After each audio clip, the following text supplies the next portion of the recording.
Atenção, emissoras, para o toque de 5 segundos. Autoriza o árbitro. Rola a bola a partir de agora. Quem gosta curte, quem não gosta chora. Está no ar o 1 contra 1, o programa mais tosco da internet brasileira.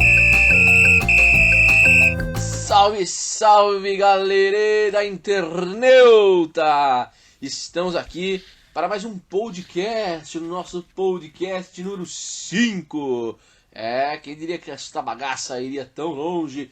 E para falar sobre Copa do Mundo neste podcast de hoje, eu vou chamar o meu amigo de sempre. Bem-vindo, Coelhão! Good night, Edu. Good night, ouvintes. How are you? I'm fine, que eu sou muito falador de inglês. I speak English very good. Isso me lembra Joel Santana, velho. Então, é isso que eu ia falar. Você sabe por que que eu falei inglês aqui no começo? Não, diga pra mim. Porque a gente vai falar sobre um tema que tem o professor Joel envolvido, né? O inglês refinado dele. Beleza, não foi nesse torneio que vamos falar, mas o público entendeu.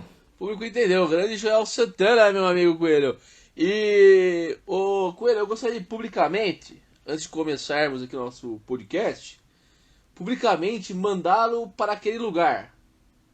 Por quê? É inadmissível que uma pessoa que tem um programa de futebol cujo maior objetivo é trazer um comportamento raiz, achar que Iniesta é maior do que grandes nomes do futebol. Mas isso nós vamos discutir depois de outra situação aí, viu? Não, eu faço questão de a gente ter um programa só pra discutir isso, juro. Eu vou explicar minha teoria qualquer dia. E inclusive, o único título da Espanha nesse torneio que a gente vai falar, quem que fez o gol da final que deu o título pra Espanha? Vai, me responde aí. Eu não estou negando a grandeza do jogador, mas eu acho que a grandeza dele não é a ponto de ser... Olha, você está querendo fugir do assunto, meu amigo Coelho. Depois eu vou... Só deixa eu complementar um negócio Complemente. aqui. Sabe qual que é a maior injustiça do futebol mundial? São Paulo ter perdido a Libertadores pro Inter. Não, é o Iniesta nunca ter ganho o melhor do mundo. Pode tocar o programa.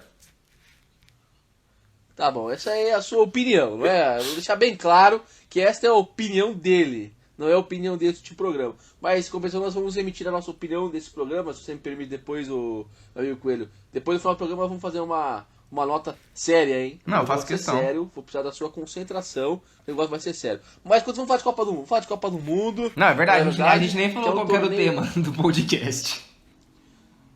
Mas aí no começo, Copa do Mundo, você não falou, atenção, cara. Meu amigo Coelho. Agora falou. Você não falou, agora Então- falou e é isso. Vambora, toca o barco. Como dizia... Então, bora. Como dizia o jornalista... Corta essa parte e continua, vai.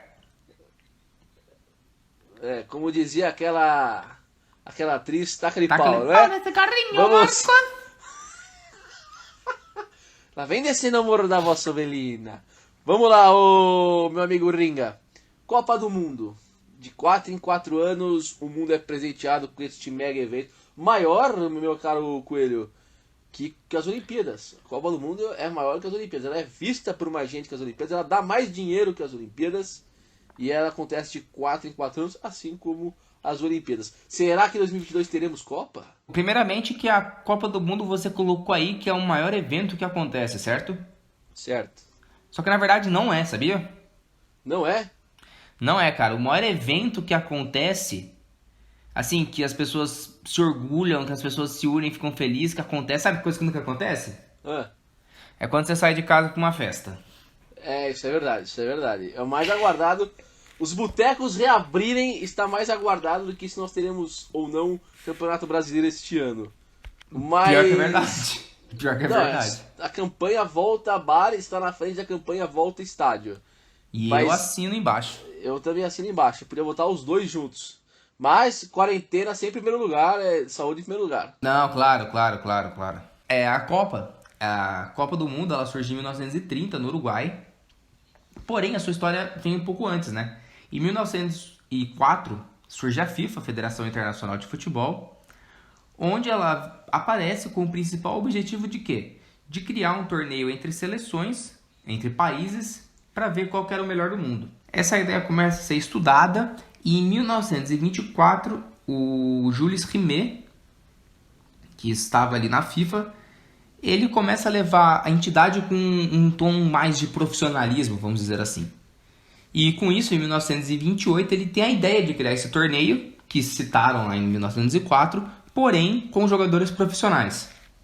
E aí você pode até contar pra gente, né, cara, que teve a história uma conversa que a taça inicial, a Jules Rimet, em homenagem ao presidente da FIFA, ficaria com o primeiro tricampeão, certo? Exatamente, Coelho. O que acontece é o seguinte, só um parênteses na sua história, a história da FIFA ela caminha paralela ao futebol, obviamente, mas se você citou em 1904 a formação da FIFA, em 1908 o futebol foi reconhecido como esporte olímpico e passou a ser inserido nas modalidades olímpicas, jogos de verão, enfim. Não havia qualquer campeonato profissional de futebol internacional. E aí tem, através da criação dos pés, diríamos assim, não das mãos, mas dos pés de Jules Rimet, a criação da Copa do Mundo. E como você disse, obviamente por essa iniciativa, ele conseguiu a honra de ter o seu nome gravado no troféu da taça Jules Rimet, que ia ser entregue ao campeão. Em 1930, Coelho, foi acordado entre as seleções participantes, pelos criadores do campeonato, que o primeiro país a chegar ao tricampeonato, independente se ele fosse sequencial, intercalado ou sequencial, o primeiro país a ser tricampeão ficaria com a taça Jules Rimet, aquela original, a primeira Jules Rimet, e aquela que passava de seleção para seleção ao longo da história. Mais ou menos aquele esquema que a gente falou da Libertadores, do nosso podcast. A função da taça funciona igual. E o Brasil, em 1970, foi tricampeão do mundo, com aquele belo esquadrão, para mim o melhor time da história, e ganhou a Jules Rimet oficial. Então, Edu, se alguém quiser visitar o museu da CBF e ver a Jules Rimet lá exposta, ele vai encontrar, ele não vai, porque tem uma história muito engraçada por trás também, né? A história dos ladrões que roubaram a taça e acabaram queimando ela, derretendo. Só que é uma história também muito, como que podemos dizer? Muito... Ninguém sabe o que aconteceu de verdade, né? Uma história, assim, ela é carregada de mistérios, né? Histórias, assim, que não tem ligação, algumas já foram desmentidas, outras versões foram... já virou até filme nacional, isso daí. Dizem que não é a taça verdadeira, né? Dizem que a Jules Rimet verdadeira sumiu. Enfim, não podemos precisar, meu amigo Coelho, se é ou se não é. Mas que vale a pena ver, pelo menos a réplica. Visitamos o Museu do Futebol na época da faculdade, nós chegamos a ver a taça da Copa do Mundo, né? As réplicas em peso igual e tal. Não deixa de ser uma atração legal, mas não é original pelo que consta nos anais históricos futebolísticos desta nação subdesenvolvida. Isso mesmo, Edu. E aí, cara, a gente volta, né, um pouco ali em 1930 e aconteceu uma coisa muito, não engraçada, né, mas era o que podia na época, que muitas seleções europeias que foram convidadas, né, para participar da Copa, pois não tinha eliminatórias e tudo mais, muitas não vieram. Sabe por quê, Edu? Uma ideia, mas eu não sei se deve ser pela distância. Agora, o resto da história eu não sei. Então, mano, foi isso mesmo. Como era, uma distância longa, né, da Europa pra América do Sul, mais precisamente no Uruguai, as seleções que vieram, cara, tiveram que, mano, viajar 2 fucking meses de navio. Eu não ia aguentar, ia me dar enjoo, ânsia de vômito, eu passo. Ciricutico do Coelho. Mano, eu passo. Eu passo 2 meses no navio, mano, eu ia surtar, velho. Ô, amigo Coelho, você disse aí que então as seleções algumas não vieram, outras chegaram a demorar meses pra chegar, né? Por causa da distância, e a Copa foi no Uruguai. E o primeiro campeão foi justamente o Uruguai, não é? Aqui na América do Sul, realmente, o único país que sediou os jogos... aliás, 2 seleções sediaram a Copa e não foram campeões, o Chile e o Brasil. Não, e o Brasil tem uma outra curiosidade também, né? Que na Copa de 70, na Copa de 2014, a maior goleada sofrida por um anfitrião na Copa, na história das Copas, foi o Brasil que carrega esse fardo nas costas, após o 7-1. Exatamente. E agora voltando um pouco no tempo, Coelho, 1930 foi a primeira Copa, o Uruguai foi campeão. Depois nós tivemos 2 Copas, que foi a da Itália em 34 e França em 38. E aí nós tivemos a Segunda Guerra Mundial. e a década de 40 inteira não teve Copa As pessoas do Mundo. estão nervosas, né, por não ter futebol agora, querendo futebol agora durante a pandemia, não saber quando vai voltar. Imagina quem viveu na década de 40 e que ficou os anos de 42 e 46 sem a Copa por causa da Segunda Guerra, então a questão dos conflitos e depois todo o desastre que teve. Então a Copa foi cancelada nesse período e só voltou em 50 no Brasil. Então a Copa do Mundo ela ressurge em 1950 no Brasil e o campeão foi o Uruguai. O tal do Maracanazo, né, que a gente gosta de chamar, o dia que Barbosa foi de Deus, foi do céu ao inferno, o goleiro Barbosa, que até hoje, infelizmente já nos deixou, mas até o seu último dia de vida era criticado por muitos como o grande vilão daquela tarde. Bom, saltando um pouco aí ao longo da história, Coelho, o Brasil foi campeão.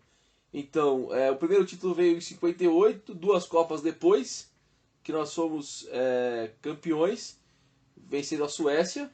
Depois, em 62, fomos campeões de novo. Em 70, fomos tricampeão. Ganhamos a Jules Rimet, 94 tetra. E depois, em 2002, nós ganhamos o Penta, a Copa da Ásia, né? Que foi Japão e Coreia do Sul. Isso, exatamente, Edu. Foi a primeira Copa com 2 países juntos.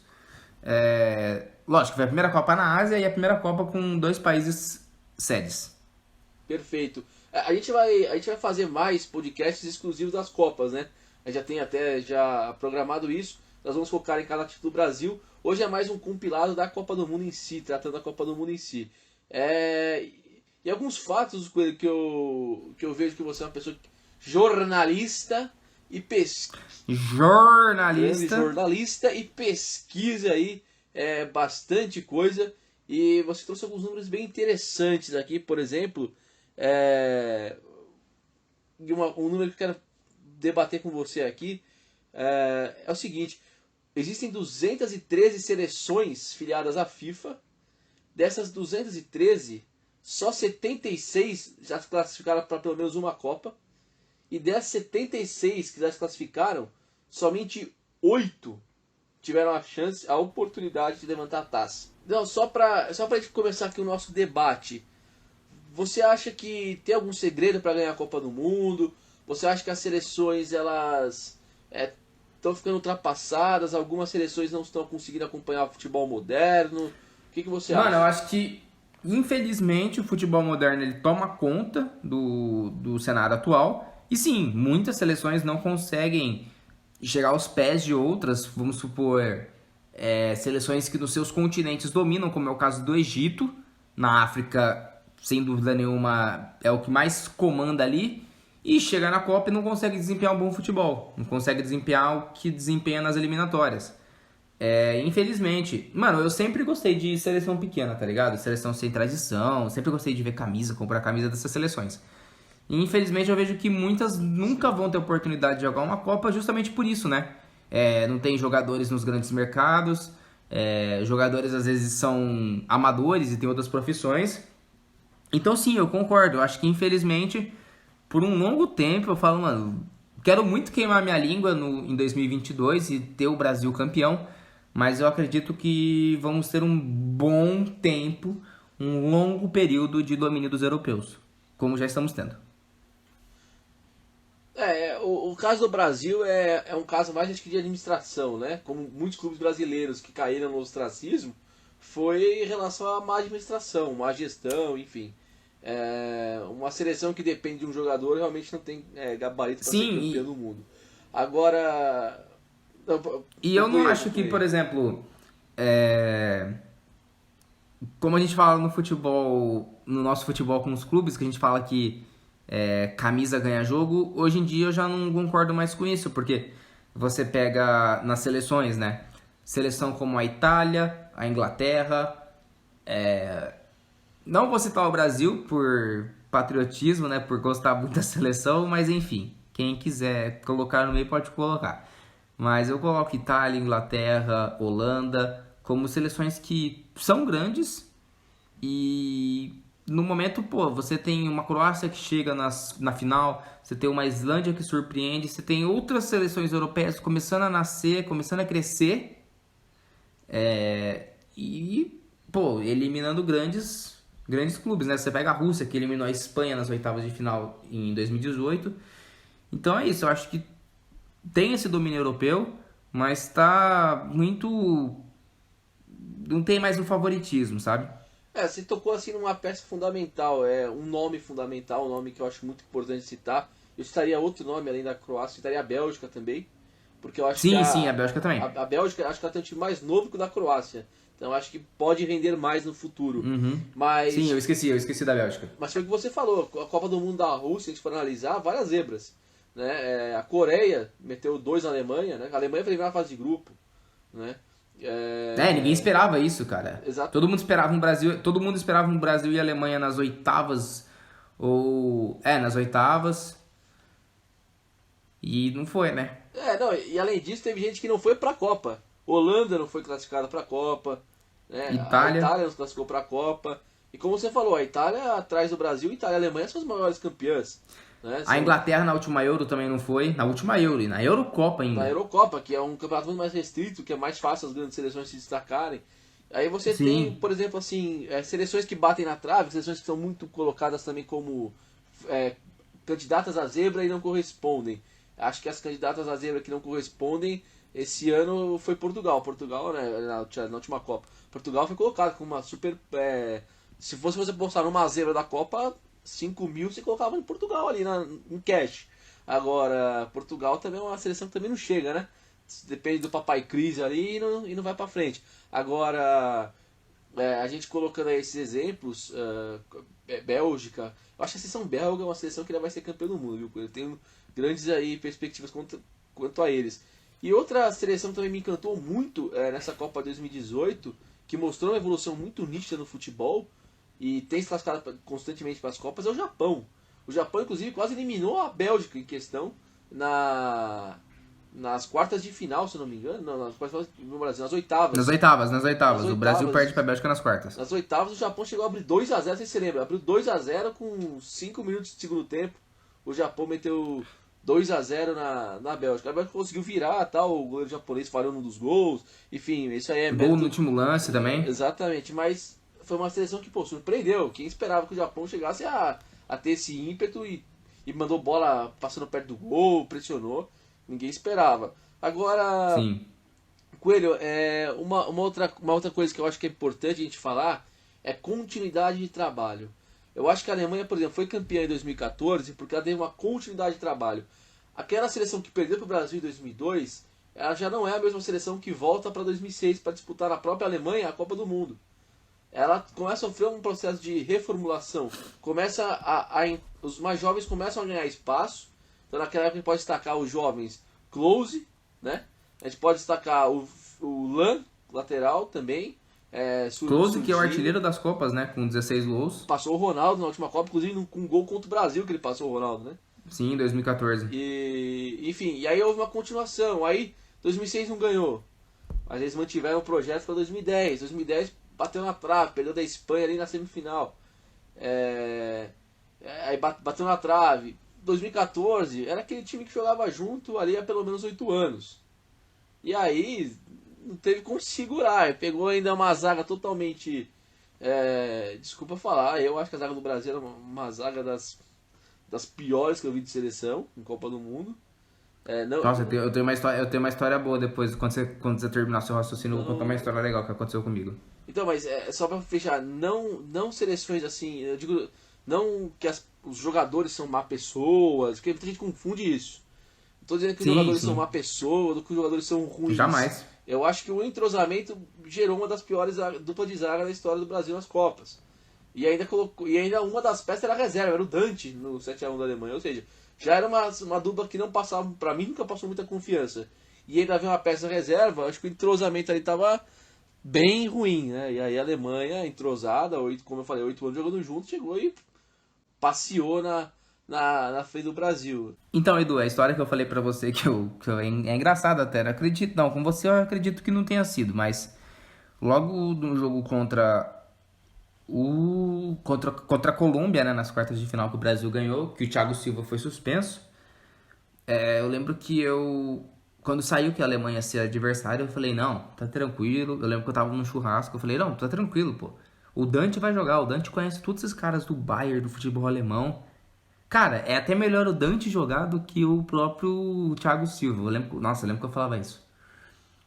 E só que eu concordo com você da questão do entrosamento e tudo mais, só que eu acho que ali também teve muita coisa que prejudicou. Lógico, teve a questão do trabalho ser seguido da Alemanha, isso é fato, isso é o principal ponto. Mas eu acredito que a seleção veio muito baqueada também com a perca do Neymar. Acho que encerrar aqui o nosso podcast, que nós estamos fazendo um novo formato com menos tempo, que as pessoas não aguentam ouvir a gente falando por muito tempo. Mas... A pessoa prefere correr na esteira do que ouvir a gente. Exatamente. Mas, meu amigo Coelho, só então a última questão aqui. Copa do Mundo Qatar 2022. Vai rolar? Vai dar Brasil. Eu acredito que rola e vai dar Brasil. Ó, eu acho que vai rolar também. Não sei se o Brasil ganha. Aí, como eu falei antes, acho que a Bélgica vem forte aí. Mas Copa do Mundo é uma caixinha de surpresas, meu amigo Coelho. Eu confio no Adenor. Adenor é meu pastor e nada me faltará. Não vai falar. Vai nessa aí que a família escolar já caiu. Família escolar já não deu certo. Verdade. Mas, então, uma promessa que eu faço aqui para todos os ouvintes, meu amigo Coelho. Se esta bagaça estiver no ar ainda, que eu acredito que com o nosso sucesso nós estaremos numa televisão já nessa época, nós iremos para o Qatar assistir a Copa do Mundo. Espero realmente então que o Brasil ganhe no Qatar, né? Estaremos lá. Se Deus Leva quiser. nós, FIFA! Vamos assistir uma Copa do Mundo. Se esta bagaça já não estiver numa grande rádio ou emissora de televisão e radiola, meu amigo. Ô, Coelhão, vamos nessa então, meu amigo. Vamos nessa que eu tenho que buscar meu japonês. Uma dica aí, pra quem é de Assis. Diga aí. Japonês da Dona Teresa. Que eu tô indo buscar agora. Dona Teleza, né? Dona Teresa! Meu amigo Coelho, vamos nessa então. E antes da gente ir, a gente vai deixar um recadinho pra galera aqui, mas a gente vai nessa aí. Falou, Coelhão! Fui! Falou! Fui!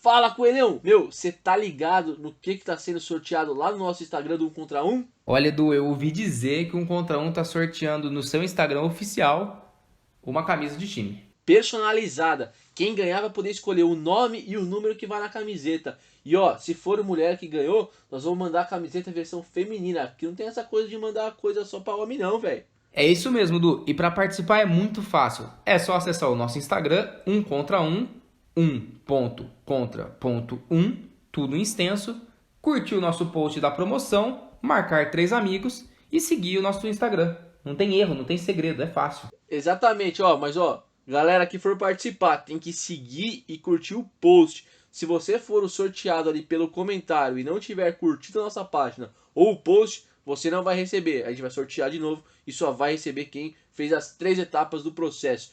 Fechou? Eu já tô indo lá marcar os meus arroba, e você? Eu já fiz isso enquanto a gente estava fazendo essa gravação. Ô, que trairagem. Vou nessa então. Falou, meu querido!